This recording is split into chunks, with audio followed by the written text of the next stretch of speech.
Todos sabemos que el octavo mandamiento, que es lo que venimos hablando sobre esta serie, Redimidos para Obedecer, ese mandamiento, ese octavo mandamiento, no hurtarás, probablemente nosotros lo conocemos más desde el lado de víctima que desde siendo culpable del hecho. Y hemos abierto la reunión con un matrimonio que había recibido una herencia y dispuso en su corazón venir con lo menos habían sustraído de ese valor, y el apóstol Pedro le dijo: ¿por qué mentiste al Espíritu Santo? Pedro obviamente lo supo porque el Espíritu Santo es quien le habló, pero naturalmente nosotros podemos ser engañados. Podemos nosotros no conocer que nos están robando, estafando o mintiendo. Allí en el libro de Éxodo, capítulo 20, hoy nos toca a nosotros el versículo 15, que es simplemente, linealmente, dice: no hurtarás. El sermón de hoy se llama: lo que Dios da no se usurpa. Porque cuando hablamos de este mandamiento, cuando hablamos de esta ley de Dios, parece a primera vista para todos nosotros de que es uno de los más simples y directos del Decálogo, diciendo: no robarás.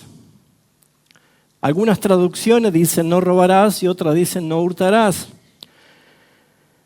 Pero cuando la palabra de Dios se expone a la luz de sus mandamientos, la ley espiritual de Dios, y mucho más por la explicación que Jesucristo da y el verdadero sentido que Jesucristo da, inmediatamente descubrimos que no se limita a la extracción externa de tomar algo ajeno. El corazón del ser humano es desnudado ante la misma presencia del Señor, porque revela que hay algo mucho más profundo que tratar. Porque nuestro corazón naturalmente está inclinado permanentemente al pecado. Y una de las formas que se expresa es a través de la apropiación indebida por causa de la codicia y la rebelión natural que todos tenemos de lo que Dios ha dado. Porque, mis hermanos, esta ley no solamente regula la conducta externa. Porque si yo le preguntase, o cualquiera le preguntase, ¿usted alguna vez robó?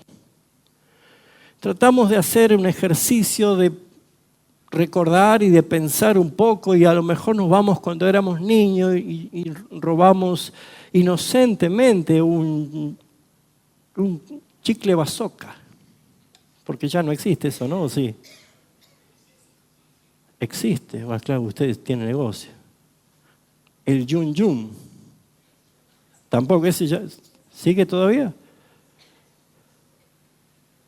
¿O quién no se robó una figurita en la escuela? ¿O una bolilla? Entonces pasamos a ese plano de decir, bueno, sí, ¿quién no ha robado? Naturalmente nosotros tenemos la tendencia de ejercer nuestra justicia conforme a nuestra percepción, pero la Escritura dice que nuestra justicia es como un trapo inmundo. Y lo más importante de todo esto es dejar en claro que este mandamiento, otra vez, con un contexto de que estaban saliendo de la esclavitud de Egipto, ellos no tenían posesión, no tenían propiedades, no tenían tierras, no tenían casas propias, todo le pertenecía a Faraón. Y lo que ellos tenían era racionado, o lo que podrían haber logrado como fruto de un tremendo y arduo trabajo, pero ni aún así eran dueños de nada.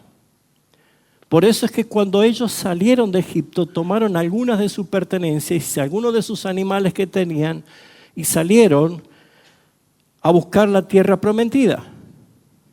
Por lo tanto, desde el solo hecho de saber que Dios los estaba llevando a poseer su tierra, a ser propietario de su tierra para este pueblo, era necesario que Dios ponga en esta ley: no hurtarás.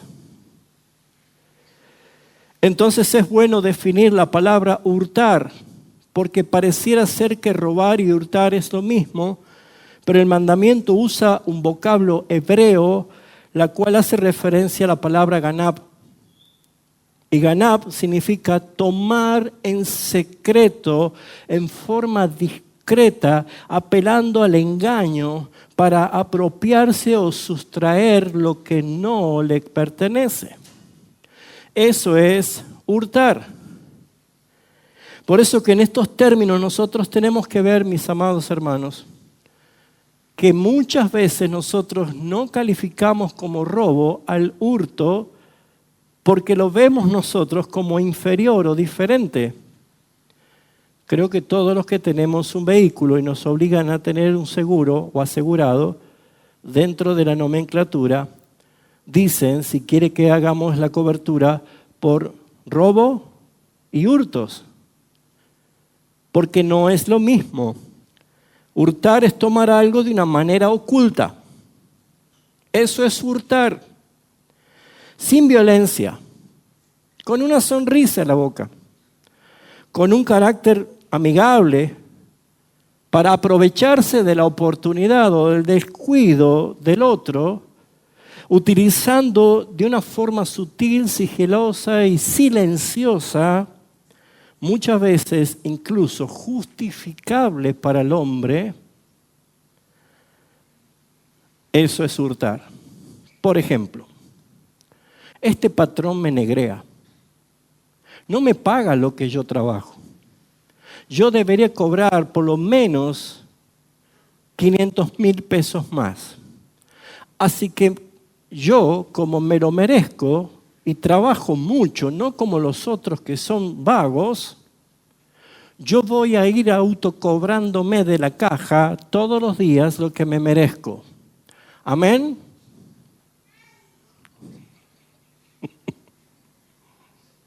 Gracias a Dios que nadie dijo amén. Pero ¿se entiende cuál es el tema? El patrón nunca se enteró que a ese empleado, que él diciendo que justificadamente merecía cobrar más, cada vez que cerraba la caja, él decía: esto me corresponde legalmente. Eso es hurtar. Sin embargo, el robo implica la apropiación abierta, violentamente, de forma agresiva, y en algunos textos bíblicos incluye la amenaza, la fuerza y la violencia, como aquel que fue golpeado y vino el samaritano y lo ayudó. Por eso, mis hermanos, la Escritura no queda en esta división técnica de palabras, sino que apunta a la raíz de estas dos expresiones, robo y hurto. Y esto principalmente es lo que después nos va a tocar hablar sobre la codicia. Ese es el motor que mueve, que impulsa a hacer todo esto. Dios va a ir más profundo. Y ambos pensamientos y actitudes y hechos nacen del mismo corazón caído. Así que si alguien le pregunta: ¿usted es un ladrón? ¿Usted ha usurpado alguna vez? ¿Ha hurtado algo? Desde el plano de nuestra naturaleza humana va a apelar a la justicia propia y va a decir: jamás. Y si lo hice, fue algo pequeño, como una jugarreta. Pero Dios no deja que su ley deje a nadie en todo el mundo, bajo los cielos, impune, por cuanto todos pecaron. Así que en esta serie ya los convencí que somos blasfemos, ya los convencí que somos adúlteros, ya los convencí que somos deshonrosos, ya los convencí que Dios muchas veces es burlado porque usamos su nombre en vano. Y hoy tengo que convencerte de que también somos ladrones. ¿Por qué es la idea de estos sermones? Porque la ley nos lleva a Cristo.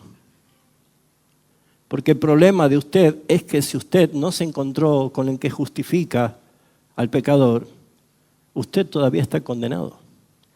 Por más que su conciencia le diga que está correctamente. Por eso es que Jesús mismo amplía el alcance de la ley, no solo en el acto de sustraer algo que no me pertenece, sino en el mandamiento que conecta directamente con la codicia del corazón. Por eso es que el origen de este pecado es la codicia de un corazón no rendido. Y codiciar es anhelar tener algo para sentirme pleno. Y eso no es otra cosa más que sentirse y declararse, tal vez verbalmente o incluso intencionalmente, insatisfecho de Cristo. Y si Cristo no te satisface, no existen en todo el universo absolutamente nada que pueda satisfacer tu demanda. Por eso es que el robo no comienza con las manos, comienza en el corazón. Y a medida que vaya ampliando el mensaje, seguramente el Espíritu Santo le va a convencer que eso también tiene que llevarlo en arrepentimiento al Señor. Ese corazón, el mismo apóstol Santiago, cuando escribe su carta, allí en el capítulo 1:14, dice que cuando cada uno es tentado, es por causa de su propia concupiscencia y es entonces atraído y seducido. La seducción del querer tener algo que no me pertenece es fruto de nuestra propia concupiscencia. Por eso es que la codicia nace desde la expresión interna, desde el pensamiento del hombre, al decir necesito lo que me pertenece o lo que no tengo para sentirme completo. Lo necesito. ¿Conoce personas que están todo el tiempo insatisfechos? Tal vez nos conviene a nosotros prestar atención cuando nos miramos al espejo. Porque mi alma no se sacia de pecar, pero un alma regenerada, el alma se transforma como un ciervo que brama por las corrientes de las aguas, clamando por el agua viva. Mi alma tiene sed del Dios vivo. Hay una diferencia. Por eso, mis hermanos, que una forma práctica de incredulidad es mostrarse en este mandamiento como una naturaleza en la cual no confiar en Dios y en su providencia es insatisfacción, o es directamente decir, no me satisface Cristo, necesito a Cristo y algo más. Por eso, el octavo mandamiento no es algo para exigir o restringir, sino más bien para proteger. Es para cuidar nuestro propio corazón. Porque nuestro corazón expone lo que va a atentar contra el primer mandamiento. Otro Dios, otro Señor. Cuando Jesús dijo, no se puede servir a dos señores. Y también atenta contra el segundo mandamiento, la cual lleva a expresar la idolatría que tiene mi corazón. Por eso es que necesito eso. Y va en contra del Señor. Y naturalmente va a llevar a una infracción contra el tercer mandamiento de usar el nombre del Señor en vano, porque yo puedo alabar, cantar, decir, predicar, pero mi corazón está atado a la codicia. Y tomo su nombre en vano. Y naturalmente va a impactar el cuarto mandamiento, porque no es Cristo tu reposo y tu descanso. Estás afanado todos los días por querer tener, por querer lograr, por alcanzar, por conquistar, por ser reconocido para que la gente te mire, te aplauda, te diga qué bien que vas, qué bien que estás, cuánto lograste, cuánto creciste, qué bien que disfrutas la vida. ¿Dónde está tu reposo? Y así podemos ir por cada uno de los mandamientos, como la sabiduría de Dios ha hecho que ese decálogo, uno agrede a todos los otros. Un solo mandamiento, cualquiera. Porque el pecado no es solo transgresión externa, sino es la inclinación interna de mi corazón caído, de esa autonomía delante de Dios, revelando nuevamente lo que le dijo la serpiente a Eva y a Adán. No vas a morir. Dios no quiere que disfrutes, porque si comes vas a ser como Dios también. Te falta esto para estar plena. Y este sistema predica más fuerte que los pastores en el púlpito. Porque usted solamente viene a escuchar un domingo y si hace su devocional diariamente, algún momento, pero todo el tiempo está siendo permanentemente adoctrinado por un sistema mundo de que te dice que si no tenés, no existís. Sos feo, no tenés facha, no tenés un iPhone.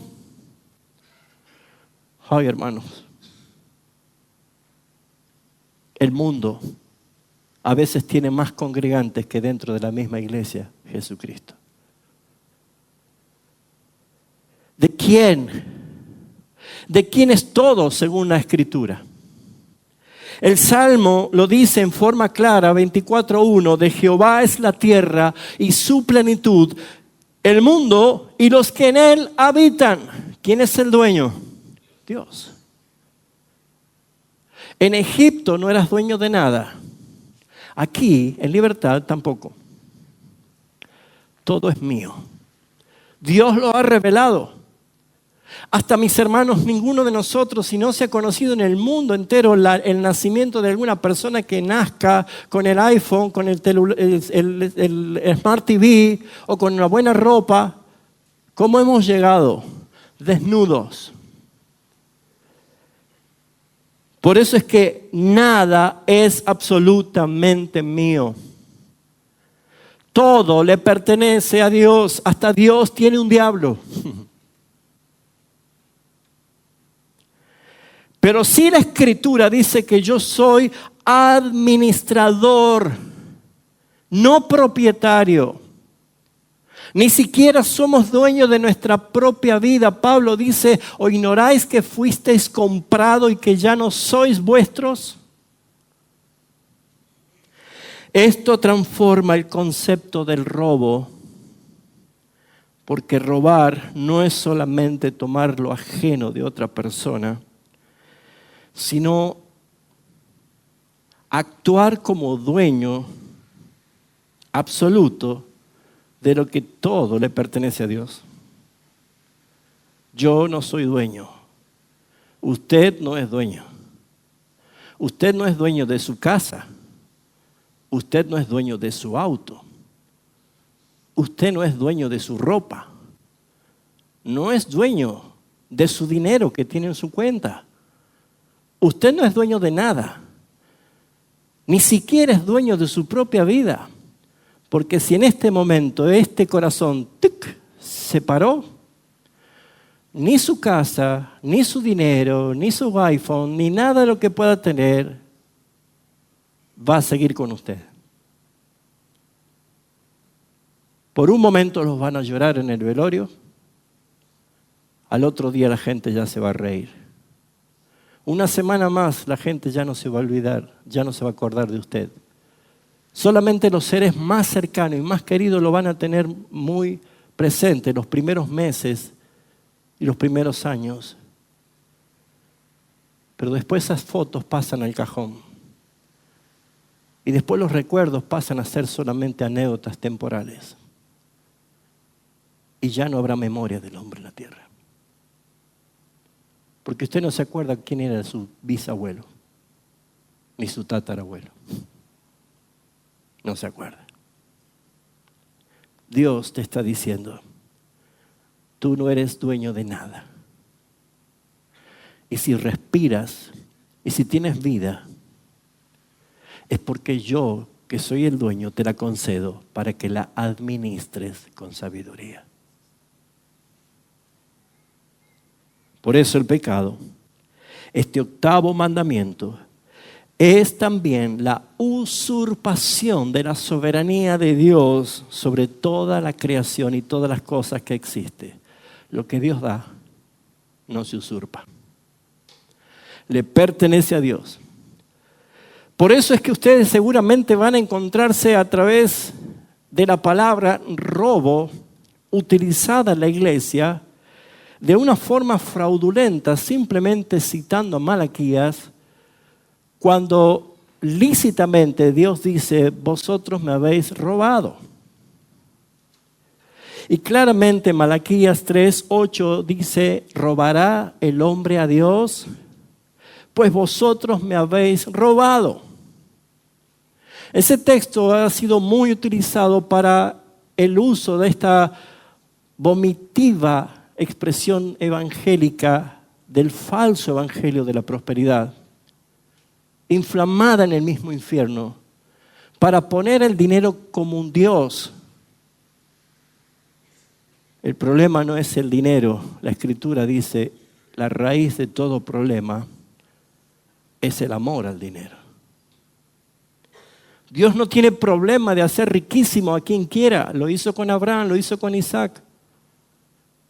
Es más, Eclesiastés dice que Dios le da la capacidad de los impíos juntar riquezas, pero dárselo a quien le agrada a Dios.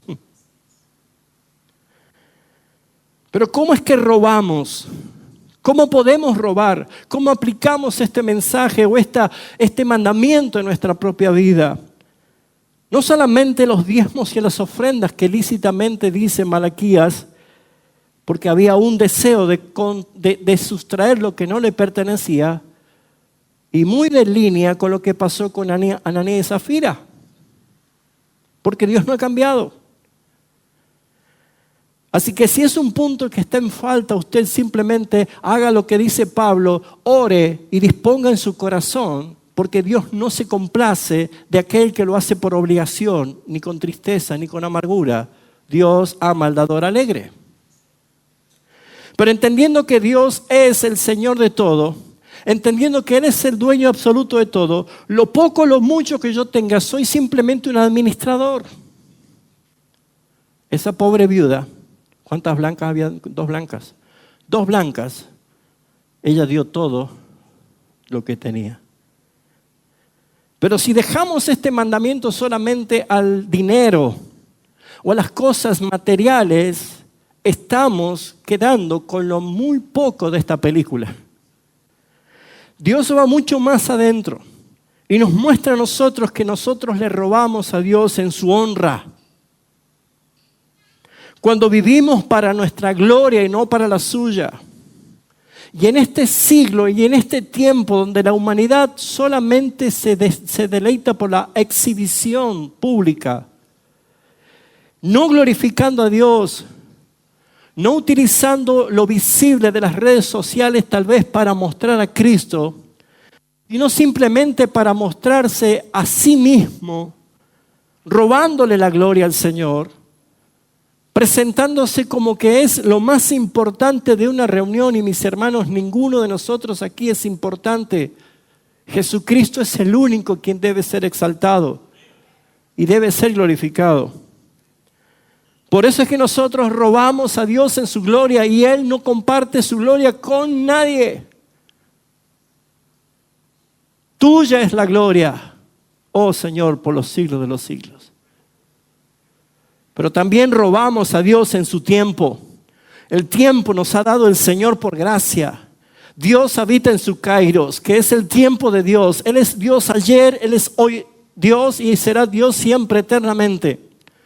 Pero nosotros estamos anclados en un tiempo cronos, en un tiempo donde nunca podemos salir, ni volver al pasado, ni acelerar y llegar al futuro. Nosotros vivimos siempre en un tiempo en el cual Dios renueva cada mañana su misericordia y su fidelidad la podemos proclamar cada noche porque simplemente hemos administrado con sabiduría el tiempo de Dios.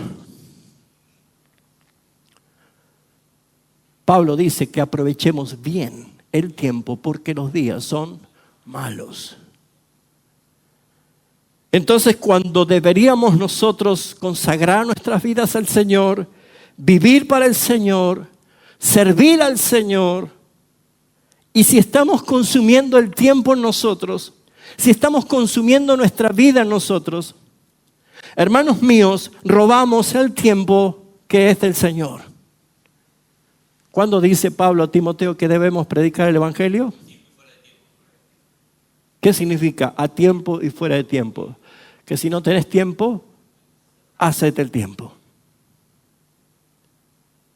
Le robamos en su obediencia.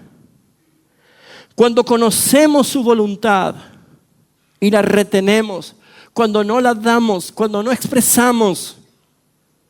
El pecado de la omisión es sabiendo hacer lo bueno y no hacerlo. Eso es robo al Señor.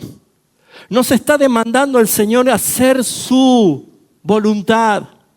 Su voluntad ha sido revelada, su voluntad ha sido entregada, su voluntad ha sido expuesta a través de las Escrituras y en la persona del Señor Jesucristo.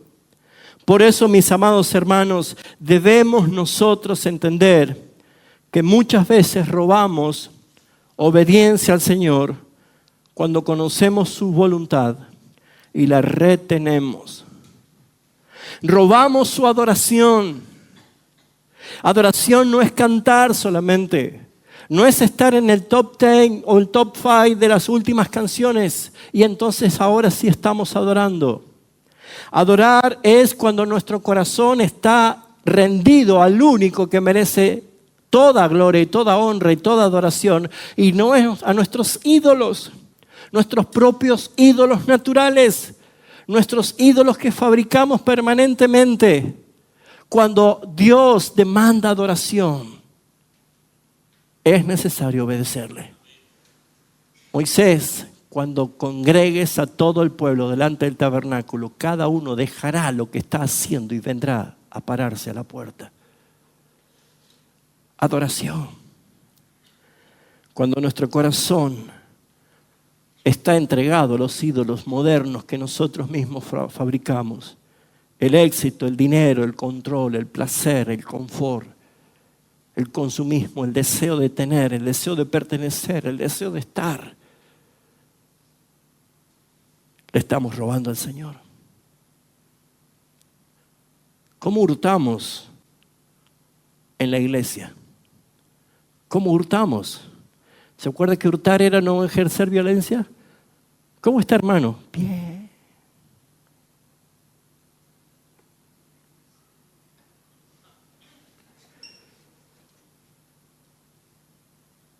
¿Está así realmente? ¿Cómo nos hurtamos nosotros? Sin que nadie se dé cuenta. Hurtamos en el servicio que nos ha sido encomendado.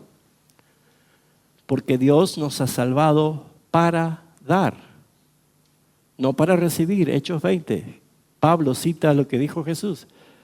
Mejor o más bienaventurado es dar que recibir. Hemos sido salvados para ser la expresión de Cristo y Él vino a dar su vida, no a retener. Y aquí encontramos un problema. Hurtamos en servicio cuando recibimos y no damos.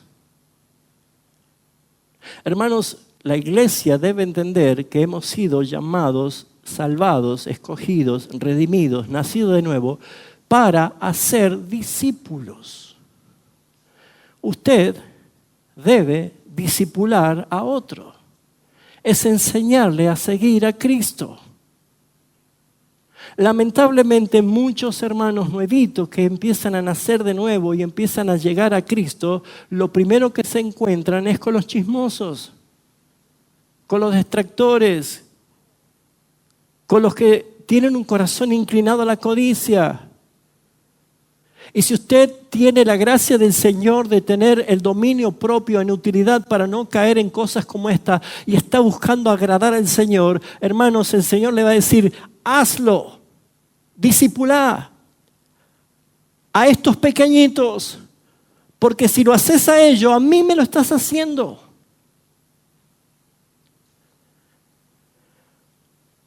Cuando nosotros consumimos sin servir,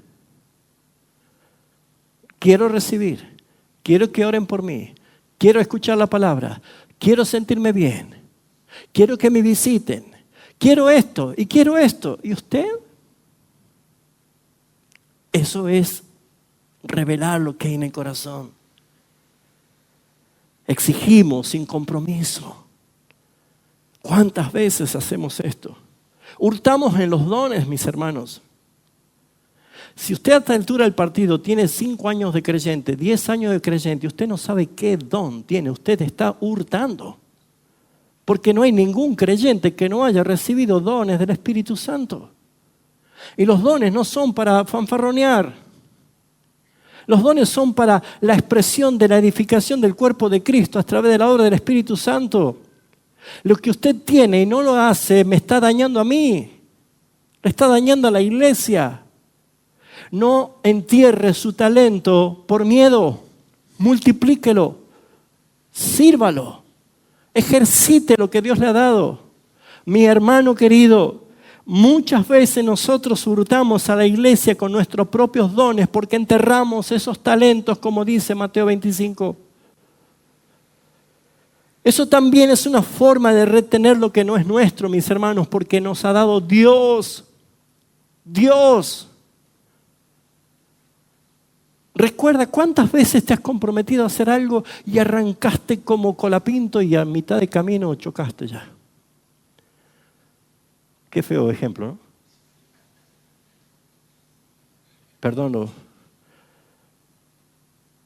abandonamos, dejamos. ¿Por qué? Porque lo que iba delante mío iba la emoción o el entusiasmo y no la convicción de que he sido salvado, redimido para obedecer. Hurtamos a la unidad de la iglesia cuando dividimos, cuando murmuramos, cuando destruimos la comunión del cuerpo. Usted sea un hermano que caza la zorra pequeña. Y recuerde que no se trata de fulminar al hermano, porque Pablo dijo, nuestra lucha no es contra carne ni sangre. Si alguien no está lleno del Espíritu, va a predominar su carne. Y Satanás va a tener allí un instrumento listo para usar. Por eso es que el capítulo 4 de Efesios está haciendo referencia a que seamos solícitos, prontos, dispuestos a guardar el vínculo de la unidad en la paz que nos da el Espíritu. Hurtamos en la confianza cuando no somos fieles aún en lo pequeño. Hermanos,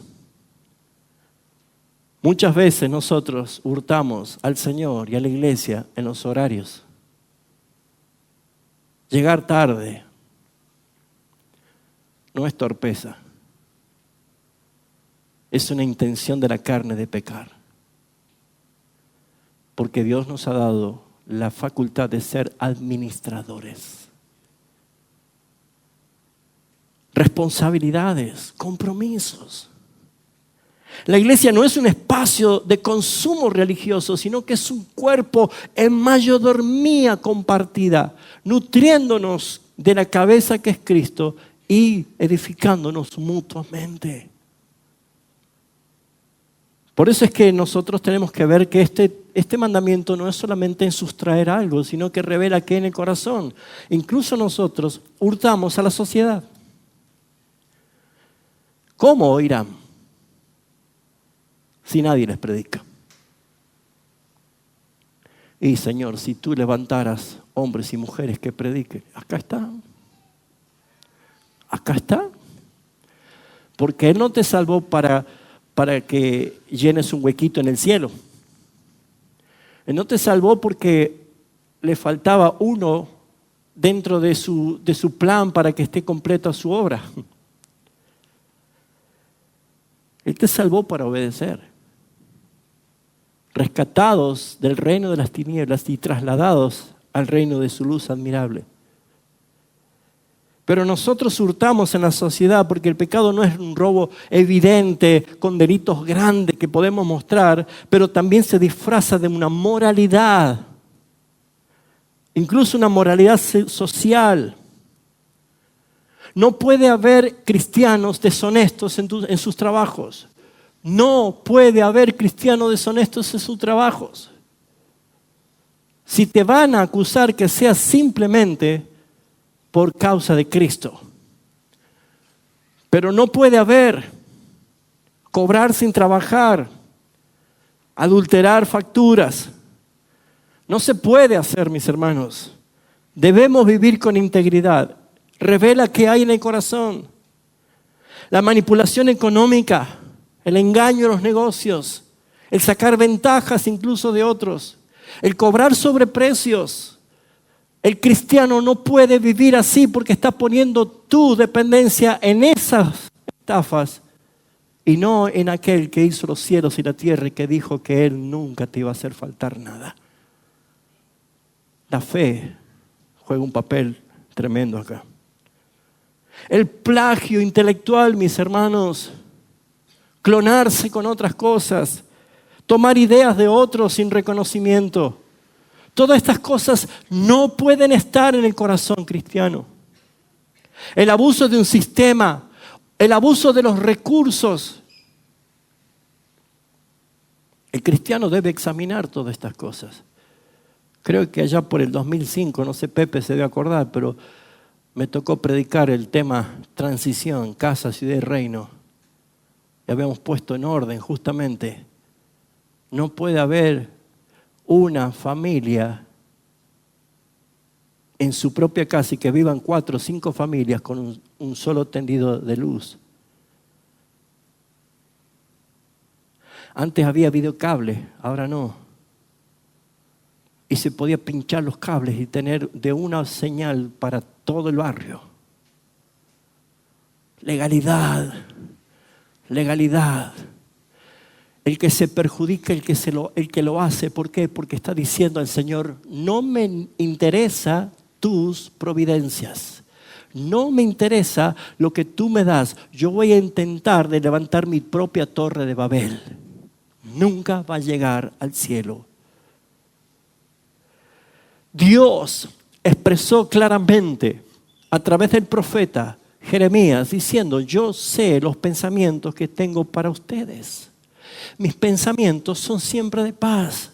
Mis pensamientos son mejores. Él te quería mostrar a Cristo a través de los profetas, a revelarte que lo que en Cristo está todo. Y no para que cuando tengas a Cristo aún te sientas insatisfecho y entonces tu corazón de codicia dice, si yo tuviese una casa estaría bien, si yo tuviese más dinero estaría bien, si yo tuviese una familia completa estaría bien. Porque mis hermanos, el hurto también está en mirar y codiciar la mujer de otro o el marido de otra. Tal vez no llega ningún acto de adulterio explícito, pero ya hablamos dónde nace el adulterio. Dios conoce el corazón. Dios sabe qué hay en mi corazón. Por eso es que el corazón humano sin gracia siempre busca maximizar los beneficios personales a cualquier costo. Romanos 3 lo deja muy claro, que no hay justo, ni siquiera uno. Y este 8º mandamiento revela que toda la sociedad no es justa, sino culpable. ¿Cuál es el problema de fondo, mis hermanos? No es solo lo que tomo, sino lo que deseo. A lo mejor nunca tengas lo que el otro tiene, pero te carcome el deseo de tenerlo. Y eso está mal. No es correcto. El hermano se compró un 0 kilómetro. ¡Ay, qué lindo, hermano! ¿Entiende? Su corazón no puede gobernar si no está gobernado por el Espíritu Santo de Dios. Porque tu corazón y mi corazón, conforme dice las Escrituras, es engañoso y perverso más que todas las cosas. Y si no es el Espíritu Santo que pone gobierno a través del dominio propio, mis hermanos, nunca va a traer satisfacción. Siempre va a sentir falta. Y va a mirar todo lo que no tiene. Y va a enumerar y va a decir, son muchas cosas que no tengo. No tengo un marido ideal, no tengo una casa ideal, no tengo un lugar donde disfrutar, no tengo ni siquiera plata para gastar, no tengo. El corazón engañoso te hace mirar lo que no tienes, pero cuando toma control el Espíritu y miras lo que tienes, a Cristo Jesús, podrás decir lo que dijo el salmista: fuera de ti, nada deseo en la tierra. Las cuerdas me cayeron en lugares deleitosos. Es hermosa la herencia que me ha tocado. Salmo 16. ¿Por qué? ¿Por qué puede haber ese cambio radical en el corazón de una persona? Porque aquí aparece el Evangelio, aquí aparece Jesucristo. En una cruz estaba el que nunca había robado, pero al lado había 2 ladrones.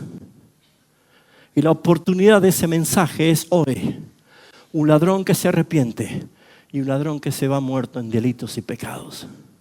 Uno muriendo en sus pecados, el otro muriendo al pecado y el del medio muriendo por los pecados. Ahí hay gracia.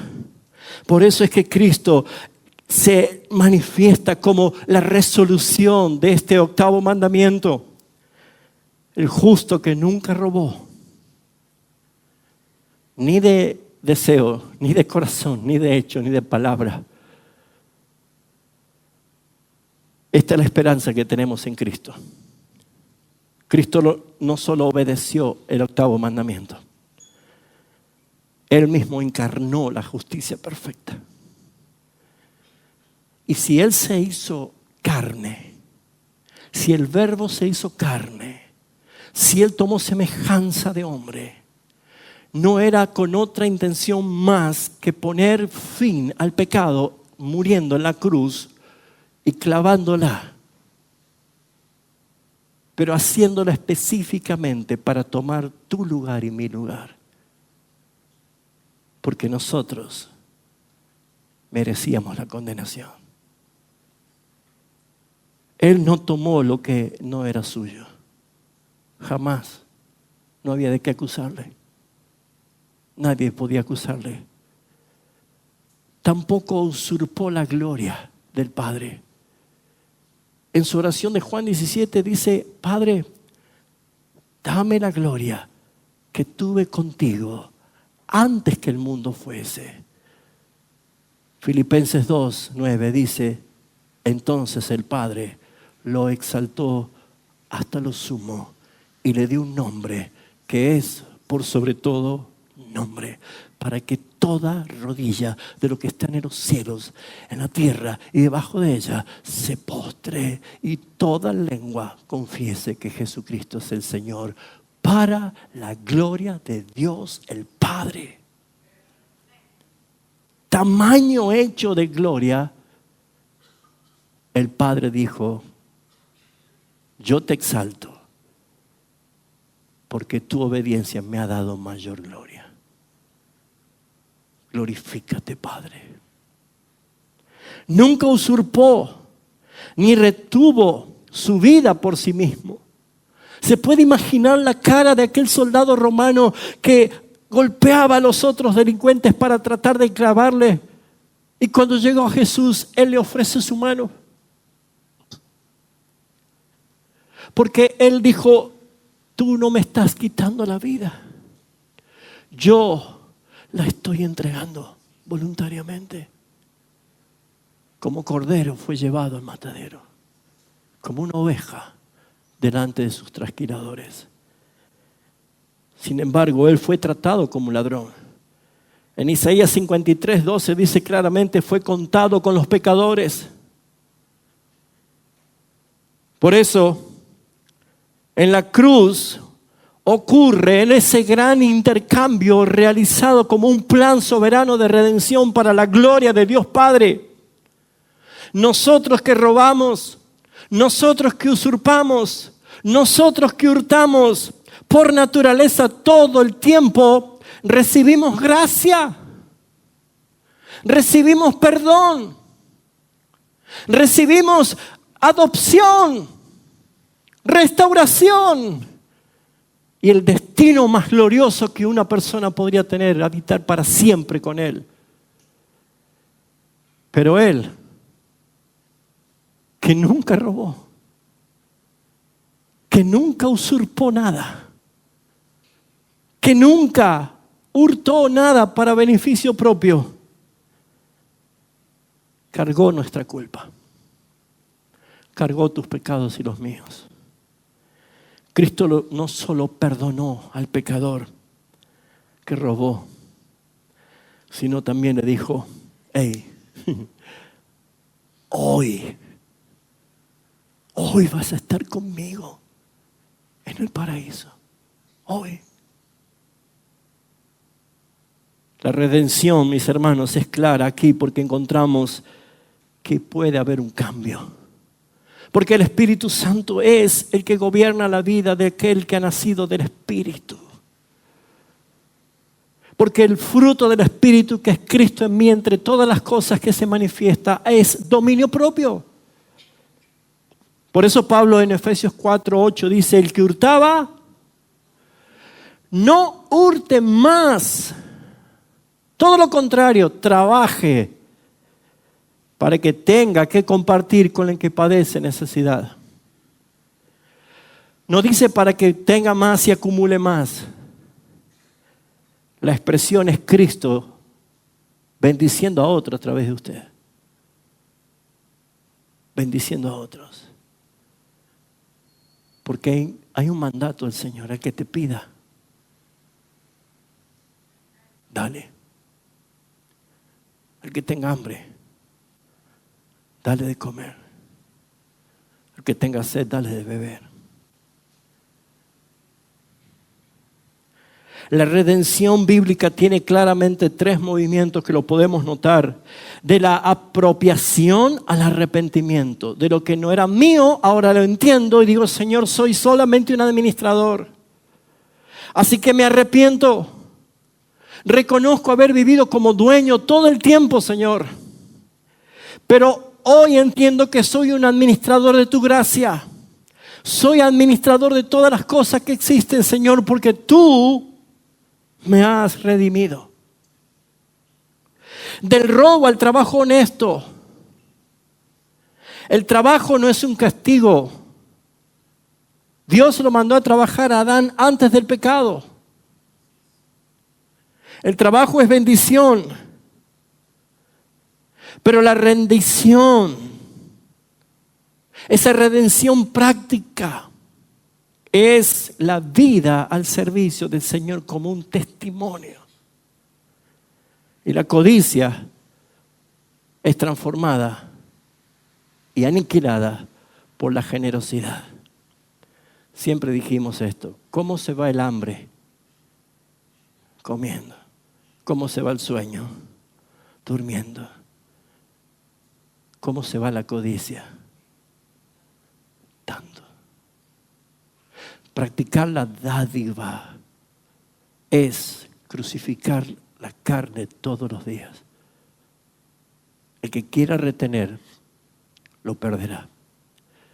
Pero el que incluso da su vida, ese la hallará. Concluyo. la mayordomía debe estar redimida en Cristo Jesús. Porque la respuesta cristiana al octavo mandamiento, naturalmente, no es solo decir, bueno, no voy a robar. Y si tengo ganas de quedarme con el celular del hermano, no lo voy a tocar. No se trata de eso, sino entender que tenés una nueva identidad. Porque entonces nosotros podemos entender que hubo una redención práctica, real en nuestras vidas. No somos dueños en absoluto, recuérdeselo siempre, somos administradores. Somos administradores del reino de Dios. Él nos ha dado parte de su reino, debemos administrarlo. Y nunca te olvides que todo lo que tenemos es por pura gracia. Gracias, Señor, que no nos has pagado conforme a lo que merecíamos. Tu gracia es mayor. Y esto en nosotros produce libertad espiritual. ¿Por qué? Porque no necesito aferrarme. Ya te estafaron, ya te sacaron dinero, ya te robaron. No podés deprimirte, debes decir, Señor, tuya es la venganza, tuya es la justicia. Yo sigo adelante, Señor. No aferrarte. Necesito apropiarme injustamente de algo. Eso se va de tu corazón cuando entiendes la satisfacción que tienes en Cristo. Por eso ya no necesitas competir con nadie obsesionadamente. El corazón va a empezar a dejar de usurpar lo que le corresponde al Señor. Un padre plantó unas hermosas árboles de mandarina para comer. ¿Le gusta la mandarina? Comparta, ¿no? Pero el niño, su hijo, dueño de esas mandarinas también, por ser hijo directo de su papá, quería comerla ya. Y en una siesta que el padre estaba haciendo una tarde muy tranquilo, ese niñito se subió y empezó a cortar mandarinas por mandarinas y a pelarla y eran agrias. Y peló todo el árbol. Cuando el padre se levantó y vio esa escena de todas las mandarinas tiradas, verdes, le dijo, has usurpado el tiempo de madurez. Por tu ansiedad y el deseo de saciar tu demanda de sabor, ahora no tenemos nada. Hermanos, si el Señor no nos escatimó a su propio Hijo, ¿cómo no nos dará con Él también todas las cosas? Él sabe lo que necesitas. Jesús dijo, aún antes que se lo pidas. Pero la madurez espiritual es lo que hace la diferencia. Los niños estropean, pero los que son maduros espirituales saben esperar el tiempo de Dios para cada cosa. Así que mi hermano, no vive insatisfecho. Cristo lo que hizo es darnos su vida. Y usted tiene la vida de Cristo. Quien debe crecer y usted menguar es Cristo. Y cuando Cristo más en usted, usted entonces será más bendecido. Amén. Yo llamo al arrepentimiento a los que por el Espíritu Santo hoy han entendido que hasta aquí han vivido como dueños y se han perdido de la bendición de ser administradores. Jehová es mi pastor, nada me faltará. Oremos.